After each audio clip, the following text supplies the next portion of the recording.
What do we do when tragedy strikes without warning? When a city wakes up to destruction, when homes are torn apart, when memories are scattered in the streets, when families are left with nothing but shock and silence. This is what happened in Rio Bonito do Iguaçu in Paraná. A tornado came suddenly. Lives were changed in seconds, and now the world moves on. But we cannot. Because if what Ellen G. White wrote is true, and it is, then these moments are not random. They are not meaningless. They are not coincidences of nature. She warned, calamities will come, and they will increase in frequency and intensity as we near the end.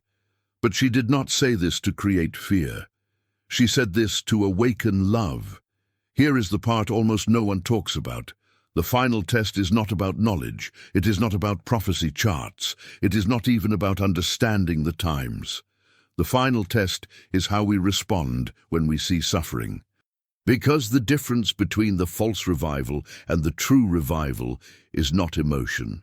It is compassion. The false revival sings loudly but helps no one. The true revival goes to the broken. And right now, a city is broken. If you leave this video before the end, you will miss the key, the one truth that reveals whether your faith is built on emotion or on Christ. Because this moment is not just about Rio Bonito do Iguaçu. It is about you, about who you are becoming, about the character being formed in your heart. Stay, because what you are about to hear may be the most important spiritual wake-up call of your life. Ellen G. White warned that in the final days, the world would witness sudden and overwhelming natural disasters, not as punishments upon specific places, but as signs of a planet groaning under the weight of sin. She wrote that calamities will come, earthquakes, fires, and floods, and that these events would awaken the attention of God's people to the shortness of time. When the tornado struck Rio Bonito do Iguaçu, it did not come as a message of condemnation, but as a call to compassion. Revelation 8:9 and Matthew 24 both reveal a time when creation itself would shake, not to destroy faith, but to awaken it. We must not ask, why did this happen to them, but rather, what does God call us to do now? The remnant in the last days is not merely a people who understand prophecy, but a people who respond to suffering. In Testimonies for the Church, Ellen White wrote that when we see pain, we are to act as the hands of Christ extended. True spiritual discernment does not interpret tragedy as judgment, but as invitation to comfort, to help, to rebuild, to love. If we fail to see the suffering of others as a divine summons to reveal the character of Christ, then we have misunderstood the very heart of the gospel. This is not the time to speculate. It is the time to stand beside those who are hurting. The devastation in Rio Bonito do Iguaçu reminds us that the final crisis will not begin with global decrees or visible persecution. It will begin with the testing of the heart. When disaster strikes, the enemy whispers, "Turn inward, protect yourself, save what is yours." But the Spirit of Christ says, "Go, help, be near, love." Ellen G. White wrote that the greatest evidence of true discipleship is self-sacrificing love.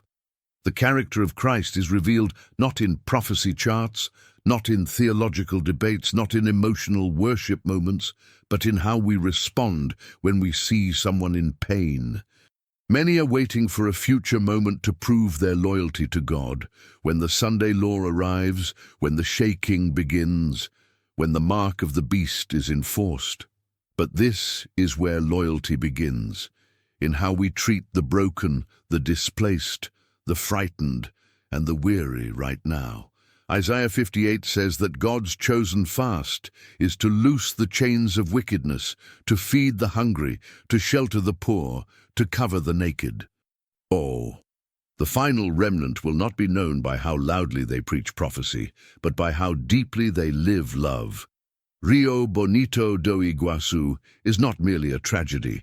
It is a mirror, revealing who we are and who we are becoming. Many are expecting the final revival to appear in grand gatherings, miracles, passionate worship, and intense spiritual emotion, but Scripture and Ellen White reveal another truth. True revival begins in compassion. The false revival of the last days will be beautiful, emotional, and convincing, but it will require no sacrifice, no obedience, no service. It will leave the needy untouched. It will sing loudly but act little. It will speak the language of heaven but carry the spirit of self. The tornado in Rio Bonito de Iguaçu provides a real, unavoidable contrast between these two spiritual paths. One path says, feel something spiritual, while the other says, do something in love. So, Ellen White wrote, a religion that does not lead to practical acts of love is a deception. This is the dividing line in the final crisis, not buildings, doctrines, or institutions, but the character revealed in action. True revival does not wait for the final test. It practices faithfulness now. The Spirit of God moves us toward the hurting, the displaced, the grieving. He calls us not to admire Christ, but to become like Him. And Christ always moved toward suffering, so must we. Ellen G. White wrote that the strongest argument in favor of the gospel is a loving and lovable Christian.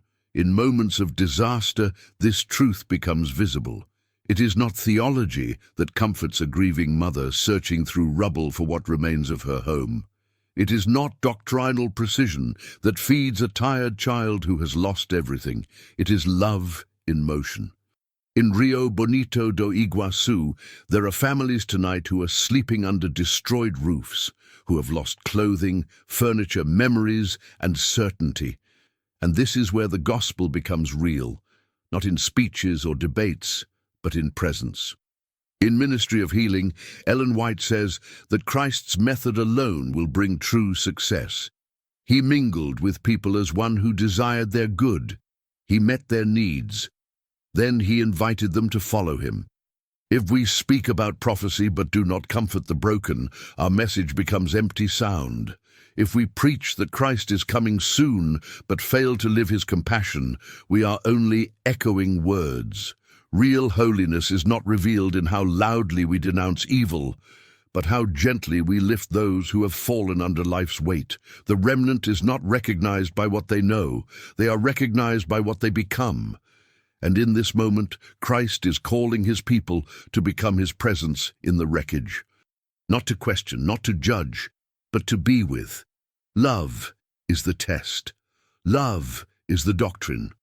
Love is the witness. Quick pause. If this message has touched your heart and you believe in the importance of continuing this work, I'm asking you for something simple but powerful. Click the Super Thanks button below and donate any amount that God places on your heart.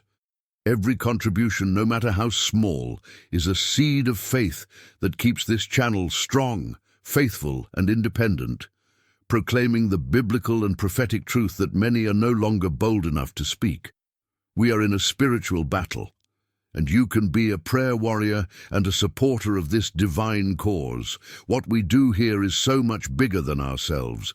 It's a calling to prepare the world for the second coming of Christ. Pause. Pray. If you feel called, plant your seed of faith, knowing that your contribution is vital in fulfilling God's mission here on earth. Then return with an open heart, because we have powerful revelations still to come. This is just the beginning of a transformative journey. The great danger of the last days is not atheism, but a spiritual experience without obedience and without service. A revival that feels powerful but requires nothing. A faith that comforts the believer but does not heal the world. Ellen G. White wrote that Satan's counterfeit revival will produce intense emotion, loud worship, and unity built on feeling instead of truth. It will be a Christianity that sings about love but does not demonstrate it.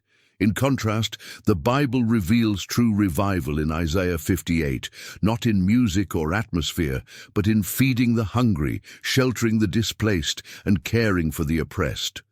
In Rio Bonito do Iguaçu, we see the dividing line clearly. Some will say, "Let us pray and feel God's presence," while stopping there. Others will understand that prayer leads to action and presence leads to compassion. The tornado did not expose the anger of God.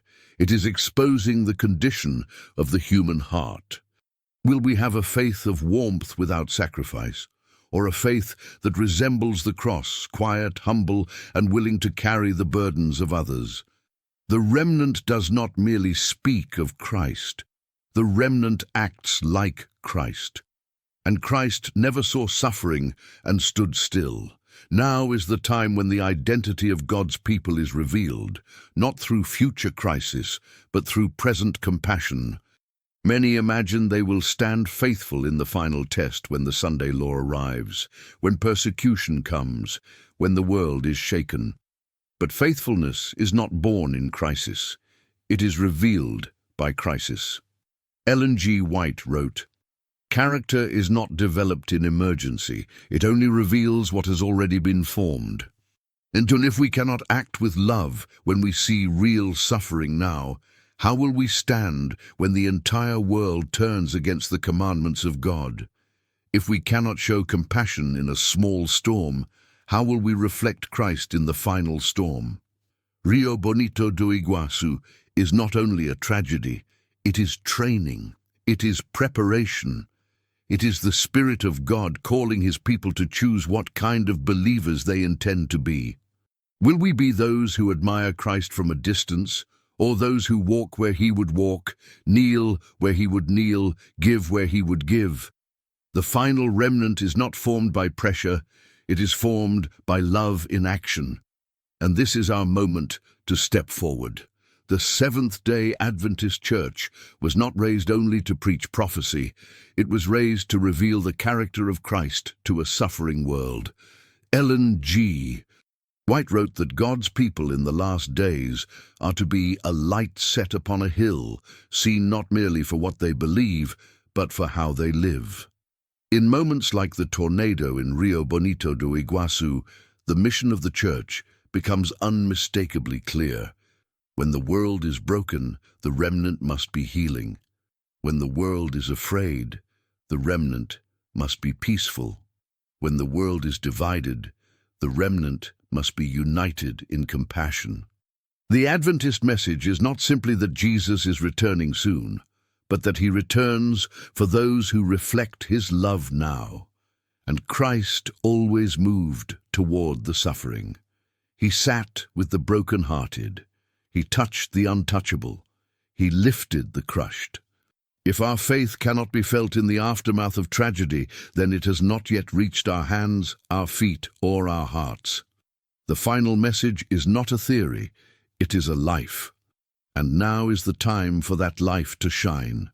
When we choose to respond in love, to pray, to offer comfort, to encourage, to help however we can, we are doing more than acts of kindness. We are stepping into the very work of Christ. Ellen G. White wrote that when we help the suffering, we are brought into partnership with heavenly angels. The world may overlook these acts. No cameras capture them, no stage announces them, but heaven records them as worship. Some may give financial help. Some may provide emotional support. Some may simply pray with sincerity. Every act of compassion pushes back the darkness. Every moment of kindness is spiritual warfare. Every tear we wipe is a sermon. In the final crisis, the question will not be, "What did you know?" but "Who did you become?" And it is in moments like these, quiet, painful, human, that the remnant is formed. God does not need your perfection. He asks for your willingness, your heart, your love. The tragedy in Rio Bonito do Iguaçu is not the end of the story. It is the beginning of a decision.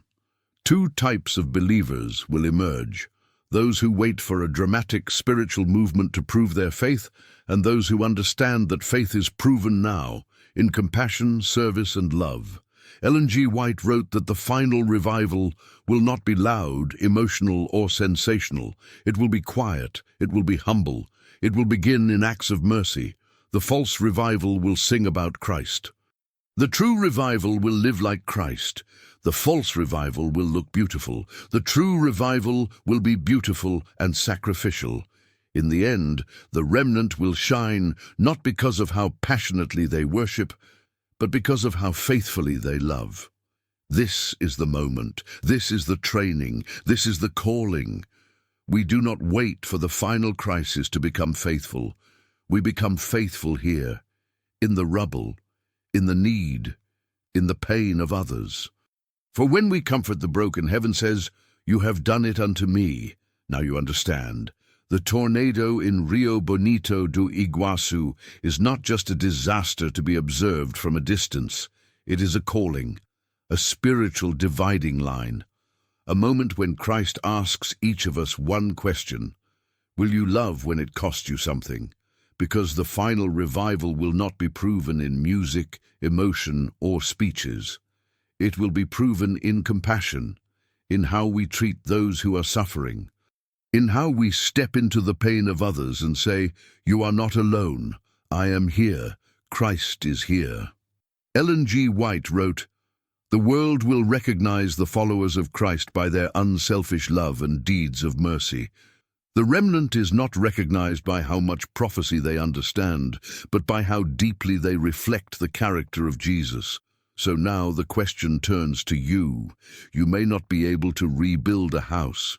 You may not be able to send money. You may not be able to be physically present. But you can pray. You can encourage. You can intercede. You can carry someone in your heart before God. Do not underestimate what heaven can do through a sincere heart willing to love. So I invite you, not with pressure, not with guilt, but with the same voice Christ uses. If your heart has been moved today, even a little, write in the comments, "I will stand with those who are hurting." Your comment is not just engagement, it is a declaration, a testimony, a step toward being the remnant Christ is forming. The world is shaking, but the love of Christ stands unshaken. Stand with him. Stand for others. Stand now.